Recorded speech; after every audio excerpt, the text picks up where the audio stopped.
اعوذ باللہ من الشیطان الرجیم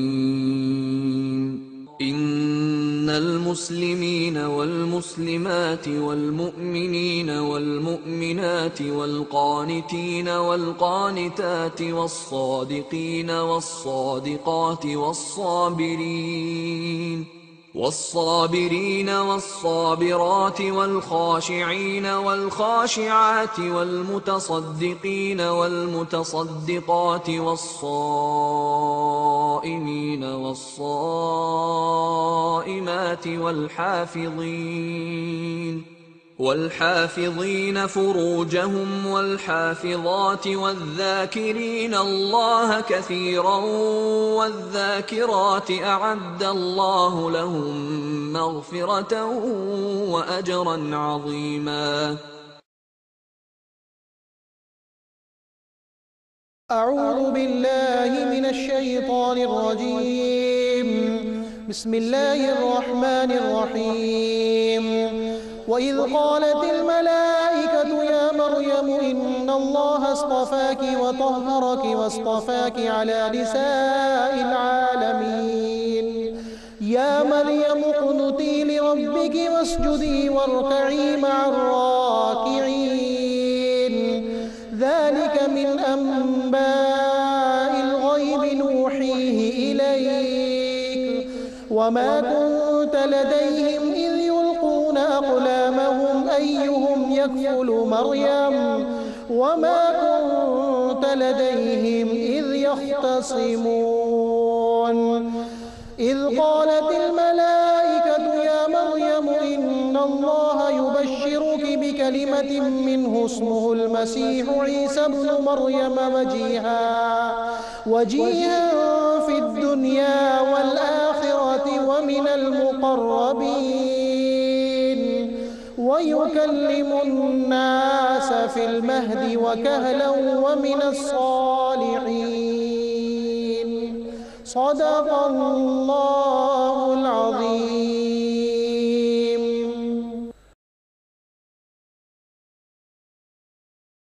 بسم الله الرحمن الرحيم.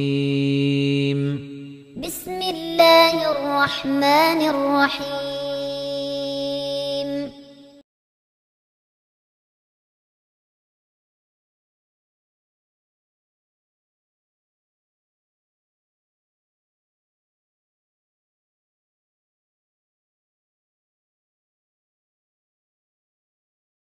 الحمدللہ رب العالمین والصلاة والسلام علی سید الانبیاء والمرسلین اما بعد اعوذ باللہ من الشیطان الرجیم بسم اللہ الرحمن الرحیم وَإِذْ قَالَتِ الْمَلَائِكَةُ يَا مَرْيَمُ إِنَّ اللَّهَ اصْطَفَاكِ وَطَهَّرَكِ وَاصْطَفَاكِ عَلَى نِسَاءِ الْعَالَمِينَ. صدق اللہ العظیم. اللہم صلی علی محمد وعلی آل محمد وبارک وسلم. رب اشرح لی صدری ویسر لی امری واحلل عقدۃ من لسانی یفقہوا قولی وَاجْعَلْ لِي وَزِيرًا مِّنْ أَهْلِي آمین یا رب العالمین. ناظرین کرام السلام علیکم ورحمۃ اللہ وبرکاتہ. پروگرام بصیرت القرآن میں خوش آمدید. آج الحمدللہ پروگرام نمبر 89 آپ کی خدمت میں پیش کر رہے ہیں اور آج انشاءاللہ مطالعہ کریں گے سورہ آل عمران آیات 42 سے 46 کا. قاری سلمان صاحب نے ان آیات کی تلاوت کے ذریعے الحمدللہ پروگرام کا باقاعدہ آغاز فرما دیا ہے. ہمیشہ کی طرح ہمارے نوجوان ساتھی بھی اسٹوڈیوز میں موجود ہیں. قرآن اکیڈمی کراچی میں تعلیم بھی حاصل کر رہے ہیں, وہاں سے تشریف لاتے ہیں. آئیے انہیں بھی خوش آمدید کہیں. السلام علیکم ورحمۃ اللہ وبرکاتہ. وعلیکم السلام ورحمۃ اللہ. آپ لوگ خیریت سے؟ الحمدللہ ماشاءاللہ. جی ناظرین کرام, ہم سب کی یاد دہانی کے لیے ترتیب کے مطابق سب سے پہلے ایک مبارک فرمان نبی اکرم صلی اللہ علیہ وسلم کا. آئیے قرآن سیکھیں. فرمان نبوی صلی اللہ علیہ وسلم, یہ قرآن ہی سیدھا راستہ ہے. جامع ترمذی کی روایت ہے, یہ قرآن ہی سیدھا راستہ ہے. جو دعا ہم سورہ فاتحہ میں کرتے ہیں وہ بھی یہی ہے نا, اہدنا الصراط المستقیم. اور یہ جو حدیث ہے اس کا عربی متن ہے وہو الصراط المستقیم. رسول اللہ علیہ السلام نے فرمایا کہ قرآن ہی سیدھا راستہ ہے. اللہ تعالی ہم سب کو سیدھے راستے کی ہدایت عطا فرمائے اور استقامت کے ساتھ اس پر چلنے کی توفیق عطا فرمائے. ناظرین کرام, بات کو آگے بڑھاتے ہیں اور ہماری ترتیب جو ہے اسی کے مطابق آگے چلتے ہیں. سب سے پہلے اب آج کی زیر مطالعہ آیات کا ترجمہ آپ کی خدمت میں پیش کریں گے. آج ہم مطالعہ کر رہے ہیں سورہ آل عمران آیات 42 سے 46 کا۔ آئیے ان آیات کا ترجمہ سمجھنے کی کوشش کرتے ہیں۔ ارشاد ہوا، اور جب کہا فرشتوں نے اے مریم بے شک اللہ نے تمہیں چن لیا ہے اور تمہیں پاکیزہ بنایا ہے اور تمہیں چن لیا ہے تمام جہانوں کی عورتوں پر، اے مریم اپنے رب کی فرما برداری کرتی رہو اور سجدہ کرو اور رکوع کرو رکوع کرنے والوں کے ساتھ۔ یہ ہیں غیب کی خبریں اے نبی صلی اللہ علیہ وسلم جو ہم آپ کی طرف وحی کر رہے ہیں، اور آپ اس وقت ان کے پاس نہیں تھے جبکہ وہ قرآن اندازی کے لیے اپنے قلم پھینک رہے تھے دریا میں کہ کون مریم کی سرپرستی کرے گا، اور آپ اس وقت ان کے پاس نہیں تھے جبکہ وہ آپس میں جھگڑ رہے تھے۔ جب کہا فرشتوں نے اے مریم بے شک اللہ بشارت دیتا ہے تمہیں اپنی طرف سے ایک کلمے کی، اس کا نام مسیح عیسیٰ بن مریم ہوگا، معزز ہوگا دنیا اور آخرت میں اور اللہ کے مقربین میں سے ہوگا، اور گفتگو کرے گا لوگوں سے ماں کی گود میں اور پکی عمر میں بھی اور نیک لوگوں میں سے ہوگا۔ ناظرین کرام، یہ ہے ترجمہ سورہ آل عمران آیات 42 سے 46 کا۔ اب آئیے آگے بڑھتے ہیں اور سب سے پہلے ربط آیات کو سمجھتے ہیں۔ گزشتہ آیات میں جو بات آئی اور اب جن آیات کا مطالعہ کر رہے ہیں ان کے درمیان کیا ربط اور کنیکشن ہے، آئیے اس کو سمجھیں۔ ربط آیات کے ذیل میں لکھا ہے گزشتہ آیات میں حضرت زکریا علیہ السلام کے ذریعے حضرت مریم کی تربیت کا بیان تھا، نیز ان کے ہاں حضرت یحییٰ علیہ السلام کی ولادت کا ذکر تھا۔ دو باتیں ہوئیں، حضرت زکریا علیہ السلام نے تربیت فرمائی کس کی؟ بی بی مریم سلام علیہا کی، اس کا ذکر بھی تھا پچھلی آیات میں، اور حضرت زکریا علیہ السلام کے ہاں موزانہ طور پر پیدائش ہوئی تھی کس کی؟ حضرت یحییٰ علیہ السلام کی۔ یہ گفتگو پچھلی آیات میں آ چکی ہے۔ اب یعنی آج کی آیات کے اعتبار سے اب حضرت مریم کی عظمت اور ان کے ہاں حضرت عیسیٰ علیہ السلام کی معجزانہ ولادت کا ذکر ہے۔ ناظرین کرام، آپ کو یاد ہوگا سورہ آل عمران کا جب ہم نے مطالعہ شروع کیا تو یہ بات اس وقت بھی بیان کی گئی تھی اور درمیان کی نشستوں میں بھی کہ نصارہ سے گفتگو جاری ہے، اور نجران کے علاقے سے ایک وفد، ایک ڈیلیگیشن عیسائیوں کا آیا ہے اور ان سے کلام کر رہے نبی اکرم صلی اللہ علیہ وسلم۔ اس دوران یہ آیات آ رہی ہیں اور ان کے باطل عقائد کا رد بھی کیا جا رہا ہے۔ تو اب حضرت مریم کی عظمت اور ان کے ہاں حضرت عیسیٰ علیہ السلام کی معجزانہ ولادت کا ذکر ہے۔ ناظرین کرام، ربط آیات کے بعد چلتے ہیں تعارف کی طرف۔ جن باتوں پر گفتگو ہوگی ان کا مختصراً بیان تعارف کے ذیل میں۔ سب سے پہلے لکھا ہے حضرت مریم کو اس زمانے میں تمام جہانوں کی عورتوں پر فضیلت عطا کی گئی۔ دوسری بات تعارف میں لکھی ہے حضرت مریم کو اللہ تعالیٰ کی بندگی کی تلقین۔ اور تیسری اور آخری بات تعارف میں لکھی گئی ہے حضرت مریم کو حضرت عیسیٰ علیہ السلام کی معجزانہ ولادت کی خوشخبری۔ یہ چند باتیں جس کو آج ہم تفصیل سے مطالعہ کریں گے انشاءاللہ تعالیٰ آج کی آیات میں۔ اس کے بعد چلتے ہیں سورہ آل عمران کی ان آیات کے تجزیے کی طرف۔ سورہ آل عمران آیات 42 سے 46 کا تجزیہ، ربط آیات اور تعارف کے بعد اب آیات کا تجزیہ۔ سب سے پہلے سورہ آل عمران آیت نمبر 42، حضرت مریم کی اس زمانے میں سارے جہاں کی عورتوں پر فضیلت۔ یہ اس زمانے کا ذکر کیوں ہو رہا ہے ہم ابھی آگے چل کر بات کریں گے انشاءاللہ تعالی۔ اس کے بعد لکھا ہے آیت 43، حضرت مریم کو اللہ تعالیٰ کی عبادت کی تلقین۔ پھر آیت 44، صدیوں پرانے واقعات کا علم رسالت کی دلیل۔ صدیوں پرانے واقعات نبی پاک صلی اللہ علیہ وسلم کی زبان مبارک سے بیان ہو رہے، یہ آپ کی رسالت کی صداقت کی دلیل بھی ہے۔ اس کے بعد آیت نمبر 45، حضرت عیسیٰ علیہ السلام کی معجزانہ ولادت اور عظمت کا بیان۔ اور آخری آیت آج ہم سمجھیں گے سورہ آل عمران آیت نمبر 46، حضرت عیسیٰ علیہ السلام کا والدہ کی گود میں کلام۔ بہت خوبصورت بات ہے، بہت اہم بات ہے، اس پر بھی گفتگو رہے گی انشاءاللہ تعالی۔ ناظرین کرام، الحمدللہ آج کی زیر مطالعہ آیات کا ترجمہ، ان کا ربط آیات، تعارف اور ان آیات کا تجزیہ آپ کی خدمت میں پیش کیا گیا۔ اب آگے بڑھتے ہیں ہماری ترتیب کے مطابق اور ایک ایک آیت پر گفتگو کرتے ہیں تشریح کے ساتھ انشاءاللہ۔ سب سے پہلے سورہ آل عمران آیت نمبر 42 ہے، 42، ارشاد ہوا رب العالمین کی جانب سے، وَإِذْ قَالَتِ الْمَلَائِكَةُ يَا مَرْيَمُ إِنَّ اللَّهَ اصْطَفَاكِ وَطَهَّرَكِ وَاصْطَفَاكِ عَلَى نِسَاءِ الْعَالَمِينَ۔ سورہ آل عمران آیت نمبر 42، آئیے اس کا ترجمہ سمجھتے ہیں۔ ارشاد ہوا، اور جب کہا فرشتوں نے اے مریم بے شک اللہ نے تمہیں چن لیا ہے اور تمہیں پاکیزہ بنایا ہے اور تمہیں چن لیا ہے تمام جہانوں کی عورتوں پر۔ یہ ہے ترجمہ سورہ آل عمران آیت نمبر 42 کا۔ آئیے اب اس کی تشریح کی طرف چلتے ہیں۔ تیار ہیں نا آپ لوگ؟ بالکل تیار ہیں، ماشاءاللہ۔ جی ناظرین کرام، سورہ آل عمران آیت نمبر 42 کی تشریح میں سب سے پہلی بات لکھی ہے حضرت مریم کی فضیلت کا اعلان۔ اللہ رب العالمین نے ان کی فضیلتوں کو یہاں پر بیان فرمایا ہے۔ وہ اعلان ہے جو اس آیت میں اللہ رب العالمین نے کیا بی بی مریم سلام علیہا کی فضیلت کے حوالے سے۔ وہ کیا ہے؟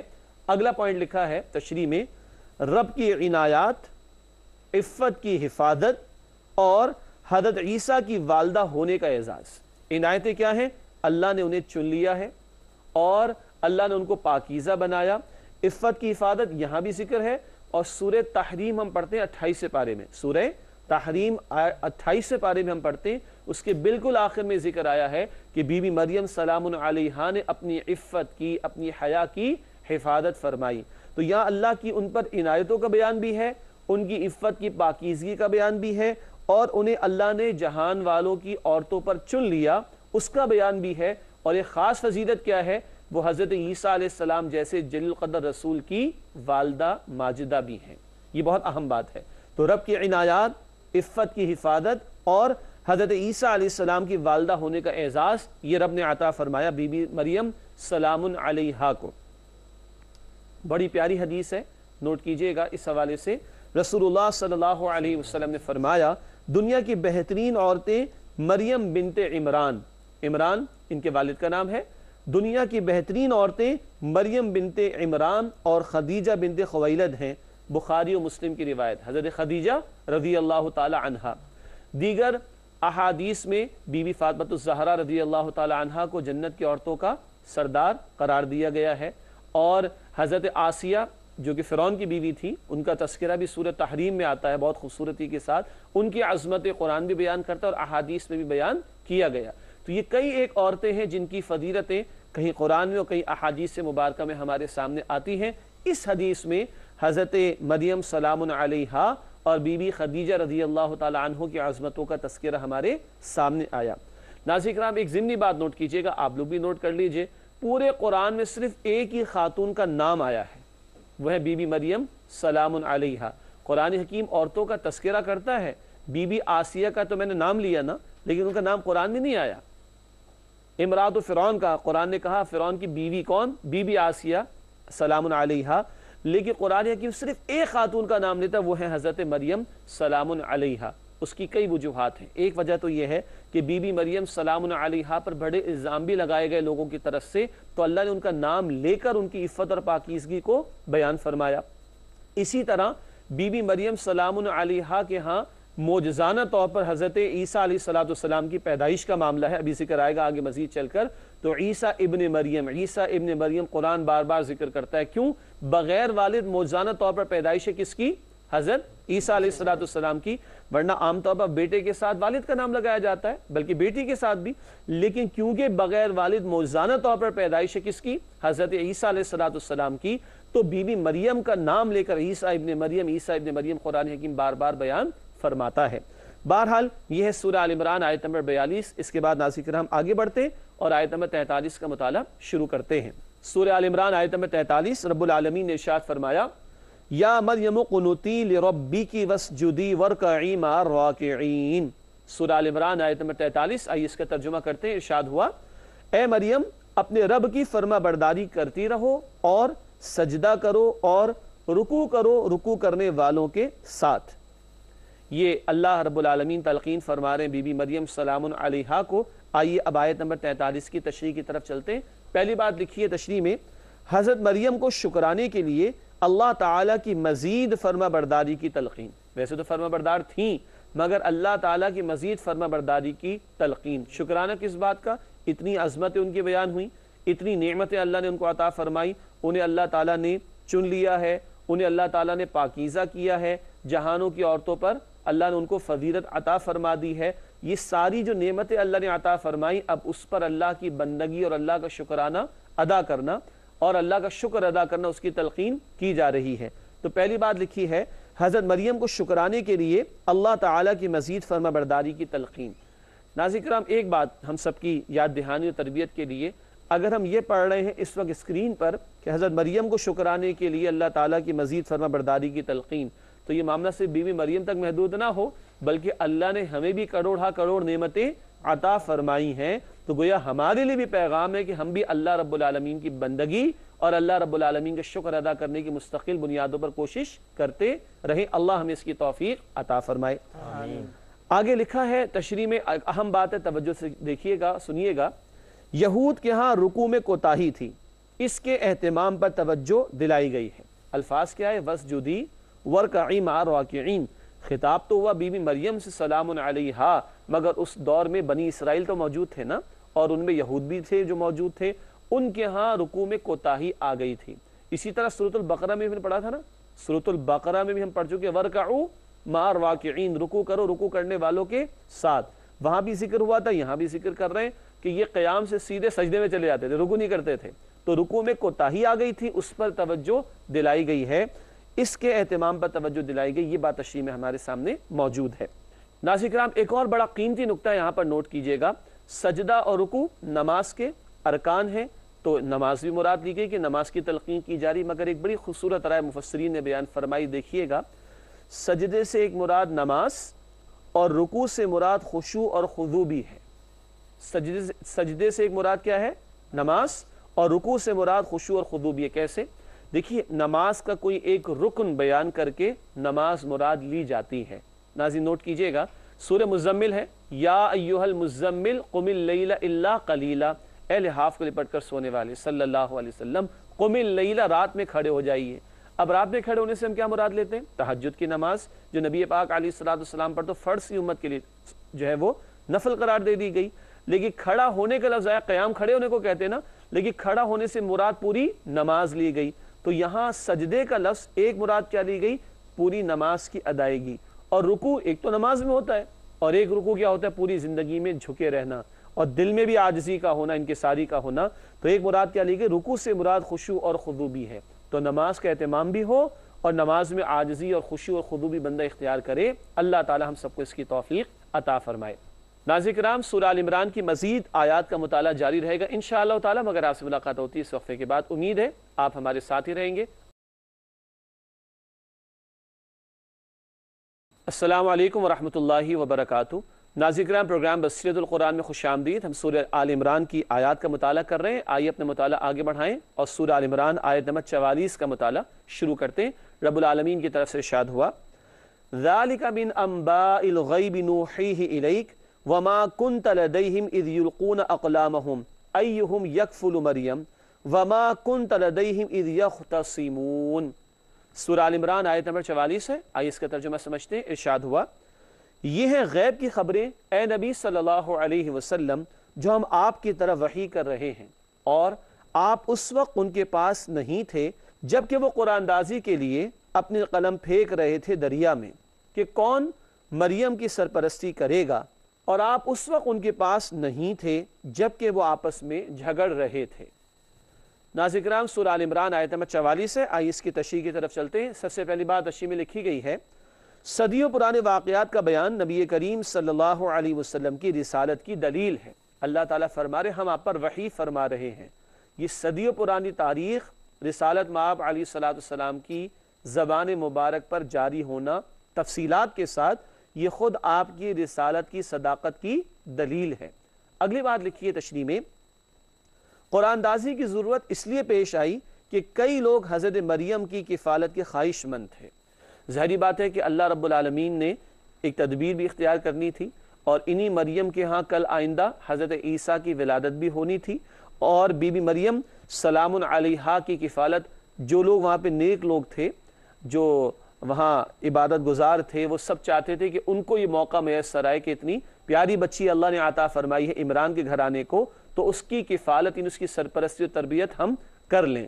اس حوالے سے جب اختلاف رائے ہوا، جھگڑے کا لفظ یہاں پر آیا، تو اس کے لیے قرآن اندازی کی کوشش کی گئی کہ قرآن اندازی کے ذریعے سے معاملہ طے کیا جائے کہ کون کفالت کرے گا، تربیت کرے گا بی بی مریم سلام علیہا کی۔ آگے لکھا ہے، حضرت زکریا علیہ السلام جو حضرت مریم کے خالو بھی تھے، ان کی کفالت کے ذمہ دار قرار پائے۔ اب ہوا یہ کہ سب کے پاس جو قلم تھا، اس قلم کو نہر پر ڈالا گیا، اور جس کا قلم جو ہے وہ بہاؤ کو برداشت کر لے وہ سمجھے کہ وہ کامیاب ہو جائے گا. تو بقیہ سب کے قلم بہہ گئے اور حضرت زکریا علیہ السلام کا قلم کھڑا رہ گیا, اور وہ خالو بھی ہیں ان کے رشتے میں. یہ بھی اللہ کی ایک تدبیر تھی, اور ان کے ذمے ہوا حضرت مریم کی تربیت کا معاملہ.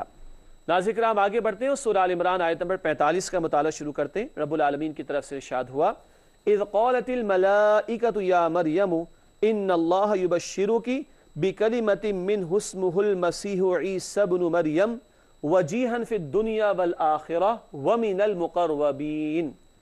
سورہ آل عمران آیت نمبر 45 ہے. آئیے اس کا ترجمہ دہراتے ہیں. ارشاد ہوا, جب کہا فرشتوں نے اے مریم بے شک اللہ بشارت دیتا ہے تمہیں اپنی طرف سے ایک کلمے کی, اس کا نام مسیح عیسیٰ بن مریم ہوگا, معزز ہوگا دنیا اور آخرت میں, اور اللہ کے مقربین میں سے ہوگا. ناظرین کرام یہ ترجمہ سورہ آل عمران آیت نمبر 45 کا. اب آئیے اس کی تشریح کی طرف چلتے ہیں. تشریح میں پہلی بات لکھی ہے, حضرت مریم کو حضرت عیسیٰ علیہ السلام کی ولادت کی بشارت رب العالمین فرشتوں کے ذریعے سے یہ بشارت دے رہا ہے کس کو؟ بی بی مریم سلام علیہا کو. دوسری بات, اللہ تعالیٰ کے خاص کلمہ کن سے بغیر والد معجزانہ ولادت. اللہ کے حکم سے اللہ نے کن کہا, کن کا مطلب ہو جا اور وہ شے ہو جائے. اللہ کی شان قدرت کا بیان کہ معجزانہ طور پر بغیر والد حضرت عیسیٰ علیہ السلام کی پیدائش ہو رہی بی بی مریم سلام علیہا کے ہاں. اس کے بعد ایک اہم بات ہے, لفظ مسیح استعمال کرتے ہیں نا, یسوع مسیح بھی کہا جاتا ہے, اور مسیح حضرت عیسیٰ علیہ السلام کے لیے یہاں بھی استعمال ہوا. تو مسیح کے معنی کیا ہیں؟ آئیے ناظرین کرام دو معنی پر غور کرتے ہیں. لکھا ہے مسیح کے دو معنی. نمبر ایک, زمین میں کثرت سے چلنے والا, زمین میں کثرت سے چلنے والا. اب عیسیٰ علیہ السلام کے بارے میں یہ بات کیسے اپلائی ہوگی؟ لکھا ہے حضرت عیسیٰ علیہ السلام فریضہ رسالت کی ادائیگی میں مصروف رہے. ان کا چلنا پھرنا, محنت کرنا, جد و جہد کرنا کس لیے تھا؟ اللہ کے پیغام کو دوسروں تک پہنچانے کے لیے.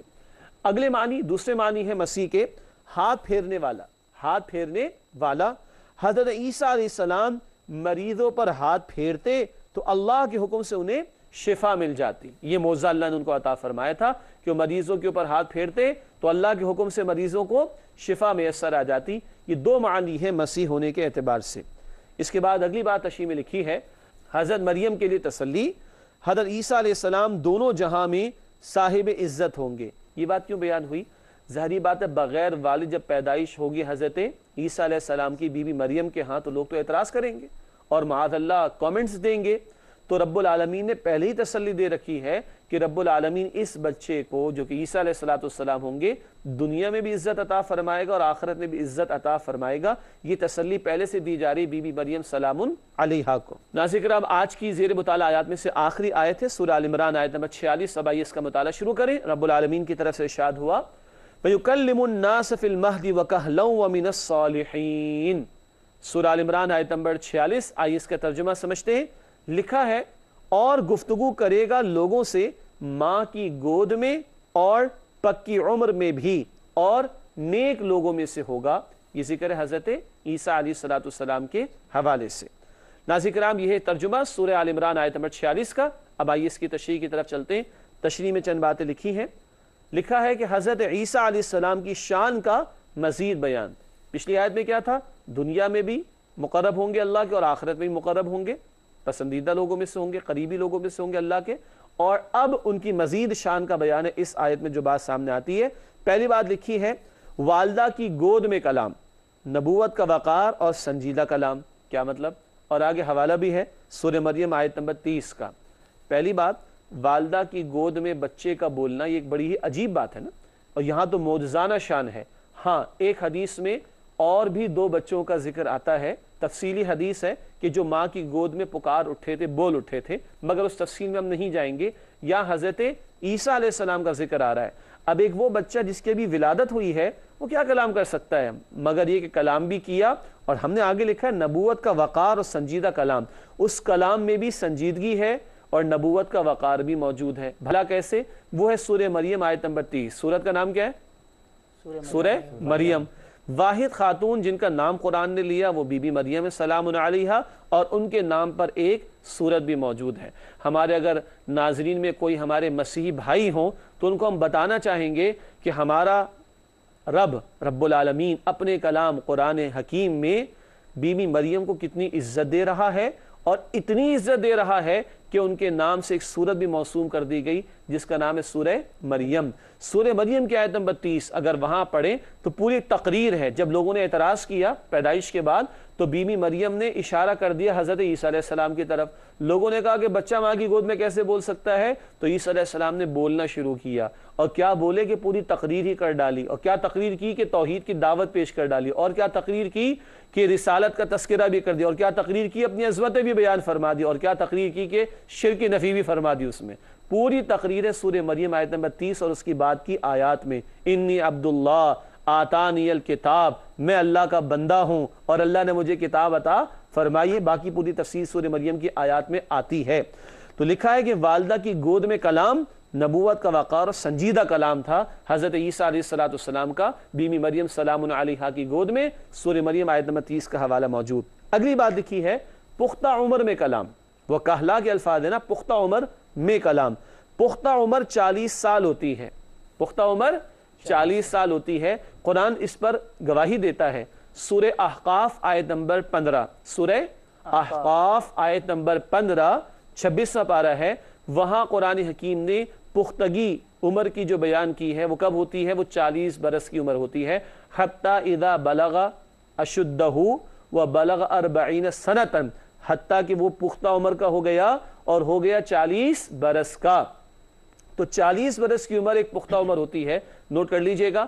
ناظرین کرام آپ بھی نوٹ کیجئے گا، عیسیٰ علیہ السلام کو 33 برس کی عمر میں اللہ نے اٹھا لیا تھا، آسمانوں پر بلند فرما لیا تھا۔ ہمارا عقیدہ تو یہی ہے، اور یہ ابن ماجہ شریف کی روایت میں ایک اور بات بھی آتی ہے، میں عرض کروں گا بعد میں۔ لیکن 33 برس کی عمر میں عیسیٰ علیہ السلام کو بلند کر لیا گیا تھا آسمانوں پر۔ ابن ماجہ کی ایک روایت میں ذکر آتا ہے کہ اہل جنت کی عمر بھی 33 سال کی ہوگی۔ وہ بھرپور جوانی کا دور ہوتا ہے اور انسان بھرپور استفادہ کر سکے گا۔ اللہ ہم سب کو جنت الفردوس میں جگہ عطا فرمائے۔ 33 برس میں ان کو بلند کر لیا گیا، اور پختہ عمر کب ہوتی ہے؟ 40۔ تو یہ اشارہ ہے کس بات کی طرف؟ وہ اگلا پوائنٹ نوٹ کیجئے گا، قرب قیامت، نزول عیسیٰ علیہ السلام کی طرف اشارہ۔ قرآن کہہ رہا ہے پختہ عمر میں گفتگو کریں گے، اور قرآن کے بیان کے مطابق پختہ عمر 40 برس کی ٹھہرتی ہے۔ یہ اشارہ ہے۔ تفصیلات تو احادیث مبارکہ میں ہمیں ملتی ہیں حضرت عیسیٰ علیہ السلام کے نزول کی اور واپس تشریف لانے کی، وہ تفصیلات تو احادیث میں ہیں، مگر یہ اشارہ یہاں پر ملتا ہے کہ پختہ عمر ہوگی تب وہ اس عمر میں بھی کلام کریں گے انشاءاللہ تعالی۔ بات سمجھ آ رہی؟ الحمدللہ۔ جی ناظرین کرام، آج کی زیر مطالعہ آیات کا الحمدللہ بیان کسی درجے میں مکمل ہوا۔ چلتے ہیں ہمارے ساتھیوں کی طرف اور ان سے معلوم کرتے ہیں کہ یہ ہم سے کیا سوالات آج دریافت کرنا چاہتے ہیں۔ جی سب سے پہلا سوال کون کر رہا ہے؟ حارث صاحب کریں گے؟ جی آپ نے فرمایا کلمے کا ذکر آیا، تو ہم تو کلمے کو جو سمجھتے ہیں جو ہے لا الہ الا اللہ محمد رسول، تو یہاں پہ کلمے کا ذکر کیا آیا ہے، یہاں کیا کلمہ ہے؟ ماشاءاللہ، بڑا پیارا سوال ہے کہ ہم تو کلمے کو کہتے ہیں لا الہ الا اللہ محمد رسول اللہ، تو یہ کلمے سے یہاں پر کیا مراد ہے؟ کلمے سے مراد اللہ کا کلام، کلمے سے مراد کلام سے کلمہ، کلمے سے مراد اللہ کا کلام۔ کیا مطلب؟ جو میں نے اشارہ کیا تھا تشریح میں، اللہ کے کلمہ کن یعنی کن کہنے سے معجزانہ طور پر حضرت عیسیٰ علیہ السلام کی ولادت ہوئی بغیر والد، کس کے ہاں؟ بی بی مریم سلام علیہا کے ہاں۔ عام حالات میں زوجین کے تعلق کے نتیجے میں، ظاہری سبب ہے، زوجین کے تعلق کے نتیجے میں بچے کی ولادت ہوا کرتی ہے، مگر یہاں خاص معاملہ کیا ہے؟ بغیر والد بی بی مریم سلام علیہا کے ہاں حضرت عیسیٰ علیہ السلام کی ولادت کا معاملہ ہو رہا ہے۔ اور خاص معاملہ کیا ہے؟ اللہ کے خاص کلمہ کن سے۔ اللہ کی شان ہے، سورہ یاسین کے آخر میں بھی آتا ہے کہ جب وہ کسی بات کا ارادہ فرماتا ہے تو کہتا ہے کن فیکون، کہتا ہے کہ ہو جا، اور وہ شے ہو جاتی۔ یہ ساری تدبیر کائنات کی اللہ کے کلمہ کن سے چلے، اللہ کے کلمہ کن سے۔ وہی خاص کلمہ ایک ہے جس سے عیسیٰ علیہ السلام کی موزانہ پیدائش کا معاملہ ہوا، اسی لیے ان کو کلیمت اللہ بھی کہتے ہیں، اللہ کا کلمہ بھی کہتے ہیں۔ ٹھیک ہے جی احمد، آپ کا سوال کیا ہے؟ میرا سوال یہ ہے کہ حضرت عیسیٰ علیہ السلام کا اپنی والدہ کی گود میں کلام کرنا اور پھر پختہ عمر میں بھی کلام کرنا، اس میں اور بھی کوئی حکمت آتی ہے؟ ماشاءاللہ، اور بھی کوئی حکمت؟ ہاں ناظرین، بڑا اچھا سوال ہے، اور اس سے ایک بات مجھے بھی اللہ تعالیٰ نے یاد دلائی۔ ایک تو بات آ چکی کہ والدہ کی گود میں کلام، وہ بھی سنجیدہ کلام، نبوت کے وقار والا کلام، ایک۔ اور پختہ عمر میں کیا اشارہ تھا؟ 40 برس کہ ان کی دوبارہ آمد بھی ہوگی دنیا میں انشاءاللہ تعالی۔ ایک اور اہم بات، کیونکہ وہ باطل عقیدوں کا رد بھی کرنا ہے نا، یعنی کبھی وہ والدہ کی گود میں ہیں اور کبھی وہ بلند کر لیے گئے ہیں، دوبارہ تشریف لائیں گے، پختہ عمر کو پہنچیں گے، اور پھر جیسے پیغمبر دنیا سے تشریف لے جاتے انتقال ہو جاتا ہے وہ بھی تشریف لے جائیں گے۔ ان کیفیات کا طاری ہونا، کبھی کوئی بچپنے میں بچہ ہے، پھر کبھی وہ جوان ہو، پھر اس کی زندگی ختم ہو تو وہ بڑھاپے کو پہنچے اور پھر اس کا انتقال ہو، یہ کیفیات امام رازی رحمۃ اللہ علیہ نے بات لکھی ہے، یہ کیفیات کیا بتا رہی ہیں؟ وہ بھی اللہ کے بندے ہیں۔ کون؟ عیسیٰ علیہ السلام، کیونکہ یہ کیفیات بندوں پر طاری ہوتی ہیں، رب العالمین جو خالق کائنات اس پر یہ کیفیت، یا معبود حقیقی پر یہ کیفیت طاری نہیں ہو سکتی۔ تو کبھی ان کا بچپنے کا معاملہ، کبھی ان کی جوانی کی عمر، اور پھر ان کا بلند کر لیا جانا، دوبارہ تشریف آوری، پھر ان کا بڑھاپے کا معاملہ ہونا، یا پھر ان کے انتقال کا معاملہ آنا، یہ ساری کیفیات بتا رہی کہ عیسیٰ علیہ السلام بندے ہیں، خدا نہیں ہے۔ یہ وہ جو نجران کے وفد سے جو کلام ہو رہا ہے ان کو بھی سمجھایا جا رہا ہے اور ان کے غلط عقیدوں کا رد بھی کیا جا رہا ہے۔ بات واضح ہو رہی؟ الحمدللہ۔ جی صہیب، آپ کا سوال۔ حضرت مریم سلام علیہ سے جو اللہ تعالیٰ فرشتوں کے ذریعے کلام کرتے تھے، کیا یہ وحی کی صورت تھی؟ ہاں، بڑا زبردست سوال آپ لے کر آئے، حالانکہ سوال بالکل شروع سے متعلق ہے جو آج ہم نے آیات شروع کی۔ ناظرین کرام، آپ نے سوال نوٹ کیا کہ فرشتوں کے ذریعے سے بشارت دی گئی، تو کیا یہ وحی کی صورت تھی؟ دو باتیں سمجھ لیں۔ ایک، پیغمبر یا انبیاء ہمیشہ مردوں میں سے رہے، کبھی کسی خاتون کو نبی نہیں بنایا گیا، اس کی بڑی وضاحت ہے، اس کی وضاحت اپنی جگہ۔ تو پہلی بات، کوئی خاتون کبھی نبی نہیں بنی۔ دوسری بات، انبیاء پر فرشتوں کا آنا، وہ وحی لے کر آتے تھے، وحی نبوت اسے کہتے ہیں۔ کیا کہتے ہیں؟ وحی نبوت، وہ تو انبیاء اور رسول کا خاصہ ہے۔ اچھا، وحی کا ایک معنی ہے اشارہ کرنا، وحی کے ایک معنی کوئی بات دل میں ڈال دینا۔ یہ وحی، یہ والی یعنی اشارہ کر دینا، کوئی بات دل میں ڈال دینا، یہ تو غیر انبیاء پر بھی ہو سکتی ہے۔ موسیٰ علیہ السلام کی والدہ کو مشہور بات ہے نا، کیا اللہ نے دل میں بات ڈلوائی کہ موسیٰ علیہ السلام کو صندوق میں ڈال کر دریا کے حوالے کر دیں، تو وہاں بھی لفظ وحی استعمال ہوتا ہے۔ سورہ نحل ہے 14ویں پارے میں، شہد کی مکھی، قرآن کہتے ہیں شہد کی مکھی کو وحی کی گئی کہ وہ ایسے ایسے جو ہے وہ شہد تیار کرے۔ یہ کون سی وحی؟ جو نبوت والی نہیں ہوتی، بلکہ اللہ کوئی بات سجھا دے، پہنچا دے، سمجھا دے یا دل میں ڈال دے۔ اور کبھی یہ فرشتوں کے ذریعے بھی ہو سکتا ہے، جیسے کہ یہاں پر معاملہ ہوا، لیکن نہ نمبر ایک، نہ کوئی خاتون کبھی نبی بنی ہے، اور نمبر دو، پیغمبروں پر جو وحی آتی ہے تو فرشتے لے کر آتے تھے، لیکن فرشتوں کے ذریعے کوئی بات اللہ پہنچا دے یا دل میں ڈال دے، وہ غیر نبی کے لیے بھی ممکن ہے، مگر وہ نبوت والی وحی نہیں ہوا کرتی۔ بات واضح ہو گئی الحمدللہ؟ جی ناظرین کرام، ان پیارے پیارے سوالات سے الحمدللہ ہمیں بھی مزید کچھ سیکھنے کا، سمجھنے کا موقع ملتا ہے۔ پروگرام کے آخری لمحات ہیں اور آخری مختصر سیگمنٹس ہوا چلتے ہیں۔ آخری سیگمنٹس کی طرف سب سے پہلے قرآنی معلومات کے حوالے سے ایک بات آج کی۔ سورہ محمد صلی اللہ علیہ وسلم کا ایک اور نام سورۃ القتال بھی ہے۔ سورہ محمد صلی اللہ علیہ وسلم 26واں پارہ ہے، اس کا ایک اور نام سورۃ القتال بھی ہے، کیونکہ اس میں غزوہ بدر کے تعلق سے کچھ باتیں اللہ تعالیٰ نے قتال کے ضمن میں بیان فرمائی ہیں۔ اس کے بعد ناظرین کرام ہمارا سیگمنٹ ہے حاصل مطالعہ، جن باتوں کو ہم نے سمجھا ان کو مختصراً دہراتے ہیں آخر میں۔ آئیے حاصل مطالعہ میں سب سے پہلی بات دیکھتے ہیں کیا ہے۔ حضرت مریم کی اس وقت کی تمام عورتوں پر فضیلت۔ اس سے ایک مراد یہ ہے کہ اس وقت جو بھی خواتین سب پر فضیلت دی گئی، بعد والی عورتوں پر بھی فضیلت ہے، لیکن پھر نبی پاک علیہ السلام کے ازواج مطہرات کی بھی فضیلت ہے، بی بی فاطمہ الزہرا اور دیگر بیٹیوں کی بھی فضیلت ہے، اور دیگر صحابیات کی فضیلت کا بیان بھی ہمارے سامنے رہتا ہے۔ ان سب کے مجموعے کو ہم کہیں گے اللہ نے خاص بندوں کو جیسے چنا ہوتا ہے، اسی طرح خاص بندیاں ہیں جن کو اللہ نے چنا ہوتا ہے اپنی عنایتوں کے عطا فرمانے کے اعتبار سے، جن میں سے ایک بہت بڑا نام حضرت مریم سلام علیہا کا بھی ہے۔ اگلی بات لکھی حاصل مطالعہ میں، نعمت پر اللہ تعالیٰ کی شکر گزاری کی تلقین، اور یہ صرف بی بی مریم کے لیے نہیں، بتایا تھا نا، ہم سب کو بھی اللہ کی نعمتوں پر شکر ادا کرنا چاہیے۔ اگلی اور آخری بات حاصل مطالعہ میں لکھی ہے، حضرت عیسیٰ علیہ السلام کی معجزانہ ولادت اور عظمت کا بیان۔ عظمت ہم نے سمجھی دنیا میں بھی عزت، آخرت میں بھی مقربین میں سے ہوں گے، والدہ کی گود میں بھی کلام کریں گے اور پختہ عمر میں بھی کلام کریں گے، یہ ذکر ہم کر چکے الحمدللہ۔ جی ناظرین کرام، اس کے بعد جائزے میں ہم جائزہ لیتے ہیں اپنے اندر کچھ جھانکنے کا اور سوالات کے جوابات تلاش کرنے کا جائزہ۔ آئیے جائزہ لیں۔ پہلا سوال جائزے کے اعتبار سے، کیا ہم نبی کریم صلی اللہ علیہ وسلم کی تعلیمات پر یقین رکھتے ہیں؟ یہ سوال کیوں اٹھایا گیا کہ صدیوں پرانے واقعات آپ کی زبان سے جاری ہونا آپ کی رسالت کی دلیل. یہ تو پرانے واقعات ہیں نا. رسول اللہ علیہ السلام نے مستقبل کی باتیں بھی تو بتائی نا. قیامت برپا ہوگی نا, حشر کا میدان سجے گا, قرآن میں بھی حدیث میں بھی ہے. کیا ہم ماضی سے متعلقہ, حال سے متعلقہ اور مستقبل سے متعلقہ ان تعلیمات پر یقین رکھتے ہیں جو رسول اللہ علیہ السلام ہمیں عطا کر گئے؟ جائزہ لیجئے. اللہ مجھے اور آپ کو ہم سب کو توفیق دے.